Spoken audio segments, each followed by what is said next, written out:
মুরগির মাংসের মধ্যে দুধ ঢেলে আজকে ঢাকায় সাদা মাংস রেসিপি করব, সেটাও হচ্ছে আবার চিকেনের। আর এই চিকেনের সাদা মাংস রেসিপিটা এত পরিমাণের মজা, যারা খাও নাই তারা অবশ্যই অবশ্যই ট্রাই করে দেখবে। আর বিশেষ করে বাটা মশলা দিয়ে করলে তা কি বলবো, একদমই একদমই ওয়াও ওয়াও ওয়াও। যারা এই রেসিপি এখন পর্যন্ত খাও নাই তাড়াতাড়ি রান্নাঘরে যেয়ে তাড়াতাড়ি বানিয়ে খাও, কারণ এটা না খাইলে জীবনটা পুরা পুরা লস প্রজেক্ট হয়ে যাবে।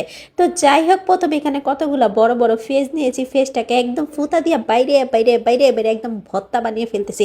তারপর কয়েকটা কাঁচামরিচ নিলাম, মানে যতটুকু ঝাল আমার পছন্দ। তারপর সুন্দর করে সেগুলো বাইরে বাইরে বাইরে বাইরে একদম মরিচের জীবন এবং জবন দোনোটাই শেষ করে দিতেছি। তারপর আদো বাটো করে হালকা করে বেটে নিলেই হবে। তারপরে এখানে কতগুলা জিরা নিয়েছি, কাঁচা জিরা, সেটাও সুন্দর করে বেটে নিলাম একদম চুংপুং স্টাইলে। সবগুলা বাটা হয়ে গেলে একসাথে একদম নিয়ে নিলাম একটা কড়াইয়ের মধ্যে। আরেকটা কথা, তোমরা চাইলে কিন্তু এগুলা ব্লেন্ডারে ব্লেন্ডও করতে পারো, কোনো অসুবিধা নাই, কেউ তোমাকে জেল ফাঁসি দিবে না, তোমার যেমন মন চায় তেমন করো। তারপরে এখানে 1 কেজি পরিমাণের মুরগির মাংস নিয়ে নিয়েছি, 1 চামচের মতো আদা বাটা, 1 চামচের মতো রসুন বাটা, কয়েকটা গরম মশলা দিলাম, দিয়ে দিলাম ধনিয়া গুঁড়া, আর যে মশলাটা বেটে রেখেছি সেটা দিয়ে দিলাম লবণ, আর দিয়ে দিলাম কতগুলো সয়াবিন তেল বন্ধুগণ। দিয়ে এখন ভালো করে মাখা চাকা করব। এই মাখার উপরেই ডিপেন্ড করে কিন্তু মজাটা। সুন্দর করে মাখতে থাকবো।